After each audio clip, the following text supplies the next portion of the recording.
फौजी बिगनू को उसकी पड़ोसन फोन करके कहती है, तुम्हारी पत्नी चित्रा किसी और के साथ रंग रलियां मना रही है। अगर तुम अभी आओगे तो उसे रंगे हाथों पकड़ सकते हो। बिगनू छुट्टी लेकर तुरंत गांव आता है। पड़ोसन उसे चुपके से दिखाती है कि चित्रा एक अजनबी के साथ हंसी मजाक कर रही है। बिगनू यह देखकर आग बबूला हो जाता है। इस बीच चित्रा के बच्चे स्कूल से लौटते हैं, लेकिन वह उन्हें तुरंत बाहर खेलने भेज देती है। गुस्से से भरकर बिगनू उन दोनों की गांड तोड़कर उन्हें बांधकर पटक देता है। वह गुस्से में चिल्लाता है, अगर मैंने तुम दोनों के छोटे छोटे टुकड़े करके कुत्तों को न खिलाया तो मेरा नाम बिगनू फौजी नहीं। कुछ देर बाद बिगनू शराब पीकर बेहोश हो जाता है। मौका देखकर चित्रा और उसका प्रेमी किसी तरह अपने आप को खोल लेते हैं और चुपके से भाग जाते हैं। सुबह बिगनू अपने दोनों बच्चों को लेकर ससुराल पहुंचता है। वहां अपनी सास से कहता है, मैं तुम्हारी बेटी चित्रा से बहुत प्यार करता था, लेकिन उसने मुझे धोखा दिया और भाग गई। अब ये बच्चे तुम्हारी जिम्मेदारी है, या तो इन्हें पालो या जहर देकर मार दो, मुझे कोई फर्क नहीं पड़ता। जब उसका बड़ा बेटा चेल्ला दुराई उसे रोकने की कोशिश करता है तो बिगनू उसका हाथ मरोड़कर गुस्से में वहां से चला जाता है। अगले दिन चेल्ला दुराई अपने गांव स्थित घर पर लौटता है तो उसे यहां कोई नहीं मिलता। मजबूर होकर चेल्ला दुराई और उसकी छोटी बहन नानी के पास रहने लगते हैं। लेकिन कुछ ही महीनों बाद नानी का भी निधन हो जाता है। भूख और गरीबी से जूझते हुए एक दिन चेल्ला दुराई पास के मुर्गी फार्म के मालिक पेरियासामी चाचा के पास जाकर कहता है, मेरी बहन बहुत भूखी है, हमें कुछ खाने को दे दीजिए। पेरियासामी चाचा दया दिखाते हुए उसे एक मरी हुई मुर्गी देते हैं। चेल्ला दुराई और उसकी बहन उस मुर्गी को पकाकर खाते हैं। अगली बार जब वह पेरियासामी चाचा से फिर मरी हुई मुर्गी मांगने जाता है तो चाचा उससे कहते हैं, आज से इस मुर्गी फार्म में एक भी मुर्गी नहीं मरनी चाहिए, यह जिम्मेदारी तुम्हारी। अगर तुम ये काम ठीक से करोगे तो रोज तुम्हें एक मुर्गी खाने को दूंगा। चेल्ला दुराई चाचा की बात मान लेता है और मेहनत से काम करने लगता है। पेरियासामी चाचा की मदद से वह और उसकी बहन धीरे धीरे बड़े हो जाते हैं। चेल्ला दुराई अपनी छोटी बहन को प्यार से गुड़िया कहकर बुलाता था। आज गुड़िया की कॉलेज में परीक्षा थी, इसीलिए वह उसे कॉलेज छोड़ने गया। दूसरी ओर हरीबू अपनी मस्ती में मस्त होकर पेरियासामी चाचा की दुकान की ओर जा रहा था। रास्ते में वह एक महिला से एक अंडा खरीदता है और चाचा की दुकान पर जाकर खा लेता है। दरअसल पेरियासामी चाचा ने कुछ समय पहले मुर्गी फार्म बंद करके मीट की दुकान खोल ली थी, जहां चेल्ला दुराई भी काम करता था। चाचा की दुकान के ठीक सामने एक मटके बनाने वाली लड़की सेल्वी की दुकान थी। सेल्वी चेल्ला दुराई को बहुत पसंद करती थी, लेकिन चेल्ला दुराई उसे ज्यादा तवज्जो नहीं देता था। इसके बावजूद सेल्वी बार बार चाचा की दुकान पर आकर चेल्ला दुराई का ध्यान खींचने की कोशिश करती। चाचा, जो मजाकिया स्वभाव का था, वह कहता है, कितना भी सख्त लौंडा हो लेकिन स्वाद के सामने झुक ही जाता है। एक दिन चेल्ला दुराई मछली खरीदने बाजार गया। वहां एक टेम्पो वाला आया जो उसकी मां के बारे में उल्टी सीधी बातें करने लगा। चेल्ला दुराई को यह सुनकर गुस्सा आ गया और उसने उसे बहुत धोया। इसी बीच एक दिन गुड़िया अपने भाई चेल्ला दुराई के पैर धो रही थी। वह हरीबू के बाथिंग टब का इस्तेमाल कर रही थी, जिससे हरीबू नाराज हो गया और कहने लगा, तूने मेरा बाथिंग टब गंदा कर दिया। इस पर गुड़िया इमोशनल होकर बोली, ये पैर आम नहीं हैं, ये वही पैर हैं जो दिन रात मेरे लिए भाग दौड़ करते हैं। उसकी बात सुनकर चेल्ला दुराई भी भावुक हो गया। अगले दिन सेल्वी ने पेरियासामी चाचा की उस मजाकिया बात को सीरियस ले लिया। वह होटल पर गई और सबके लिए खाना पैक करवाकर चाचा की दुकान पर पहुंची। वहां उसने सबको खाना देते हुए कहा, मैंने बहुत मेहनत से यह खाना बनाया है, इसे मिलकर खाइएगा, अकेले मत खाना। लेकिन चाचा ने बिना चेल्ला दुराई का इंतजार किए ही खाना खाना शुरू कर दिया। उसी समय सेल्वी वापस आ गई और चाचा को खाने के बीच देखकर गुस्से में बोली, तुम लोगों ने मेरे साथ इतना बड़ा धोखा किया। चेल्ला दुराई भी तभी वहां आ गया। चाचा ने बात संभालते हुए कहा, सेल्वी ने बड़े मन से यह खाना बनवाया है, आओ तुम भी खा लो।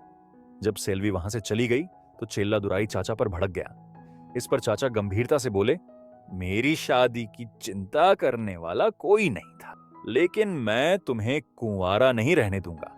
तुम क्यों मेरी बात नहीं समझते? चाचा की यह बात सुनकर चेल्ला दुराई यहां से चला गया।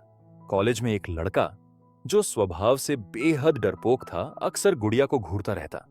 लाइब्रेरी में भी लाइब्रेरियन मोहन अंकल उसे छुप छुप कर देखा करते।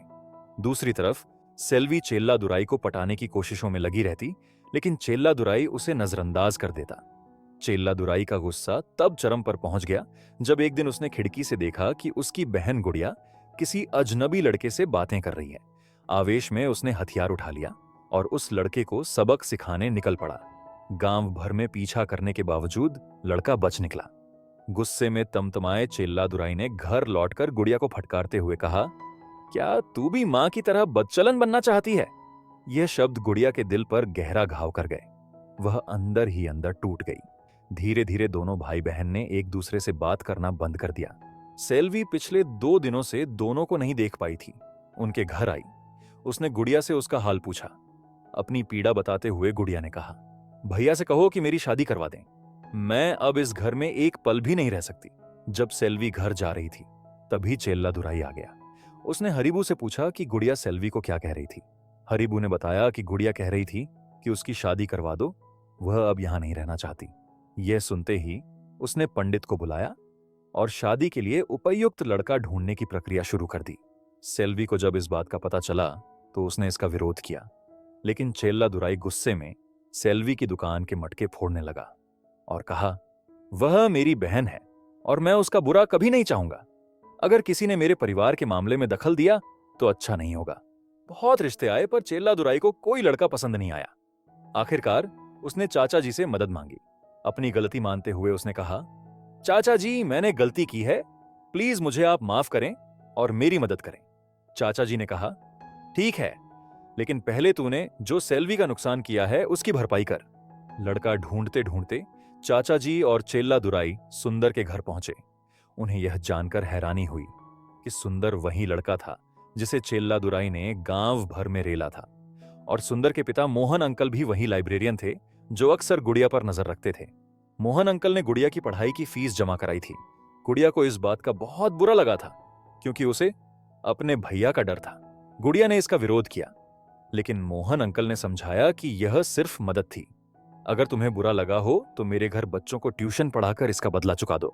गुड़िया मोहन अंकल के घर बच्चों को ट्यूशन पढ़ाने लगी और वहीं सुंदर और गुड़िया के नजदीकियां बढ़ने लगी। चाचा जी और चेल्लादुराई ने सुंदर के परिवार को पसंद किया और शादी पक्की हो गई। चेल्लादुराई ने घर आकर गुड़िया का फोन उसे देते हुए कहा, सुंदर का फोन आएगा, उससे बात कर लेना। गुड़िया भावुक होकर बोली, भैया, जैसा माँ ने आपके साथ किया वैसे मैं आपको कभी धोखा नहीं दूंगी। दोनों भाई बहन बहुत इमोशनल हो गए। शादी की तैयारियां शुरू हुईं और कार्ड बंटने लगे। मंदिर में कार्ड बांटते हुए चेल्लादुराई को उसकी मां मिली जो अब पागल हो चुकी थी और भीख मांग रही थी।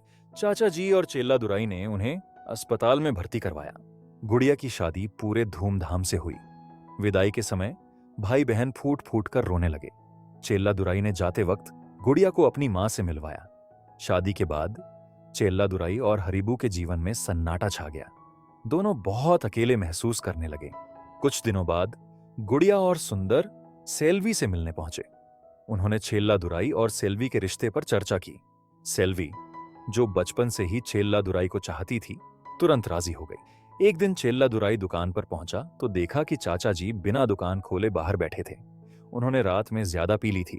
चाचा जी ने भावुक होकर कहा, गुड़िया छोटी सी थी तब मैंने उसे देखा था, आज उसका घर बस गया। मैं बहुत खुश हूं, तुम्हें तुम्हारी मां भी मिल गई है। अब बस यही चाहता हूं कि तुम हमेशा खुश रहो। चेल्लादुराई इमोशनल होकर बोला, चाचा जी, मैं अपनी मां को भावुक होकर नहीं, दया करके लाया था, लेकिन असली मां बाप तो आप ही हैं। आपने मरी हुई मुर्गी देकर 2 अनाथ बच्चों का जीवन बचाया था। अगर आपसे पहले मैं मरा तो मेरी चिता को अग्नि देने का अधिकार सिर्फ आपका होगा, और अगर आप मुझसे पहले गए तो आपकी चिता को अग्नि देने का अधिकार सिर्फ मेरा होगा। यह सुनकर दोनों की आंखों में आंसू आ गए। एक दिन एक लड़की भागते हुए दुकान पर आई। उसने चेल्लादुराई को भैया कहकर पुकारा और बताया कि वह उसकी बहन है। उसने कहा, मेरे पिता का नाम बिगनू फौजी है। चेल्लादुराई उसके साथ गया तो उसने अपने पिता को देखा। पिता को देखते ही उसे वह पल याद आया जब उन्होंने इसका हाथ मरोड़ा था। उसकी सौतेली मां बोली, डॉक्टर ने कहा है कि इनकी जान बचाने के लिए किडनी चाहिए। मेरी किडनी मैच नहीं कर रही। मेरी बेटी भी अपने किडनी देने के लिए तैयार है, पर डॉक्टर ने मना कर दिया। उन्होंने कहा कि कोई बेटा है तो उसे लेकर आओ, इसलिए मैं बहुत उम्मीद करके तुम्हारे पास आई हूं। उसने गुस्से में कहा, मैं इस आदमी से नफरत करता हूं, मैं इसकी मयत पर भी नहीं आऊंगा। यह कहकर वह वहां से चला गया। अगले दिन चेल्लादुराई अपनी कड़वाहट को दरकिनार कर अपने पिता को टेम्पो में बिठाकर अस्पताल ले गया। अस्पताल में गुड़िया और सुंदर भी पहुंचे। गुड़िया ने चेल्लादुराई को कहा कि भैया, हमें इनसे कोई मतलब नहीं है, आप ऐसा क्यों कर रहे हो? पर जब चेल्लादुराई ने गुड़िया को छोटी बहन से मिलवाया तो वह भावुक हो गई। चेल्लादुराई ने अपने पिता की जान बचाने के लिए किडनी डोनेट की। इस बीच चाचा को पता चला कि चेल्लादुराई ने अपना घर हरिबू और उनके नाम कर दिया था, लेकिन चाचा जी ने उस दस्तावेज को फाड़ दिया। उसे अस्पताल से रिलीव कर दिया गया। सभी उसके साथ थे। उसी समय सेल्वी ऑटो किराए पर लेकर वहां पहुंची। उसे देखकर चेल्लादुराई पहली बार मुस्कुराया।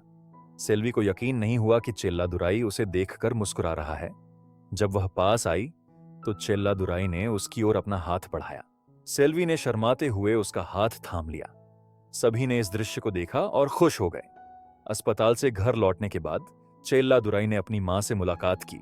उसने मां को स्वीकार कर लिया। कहानी यहीं समाप्त होती है।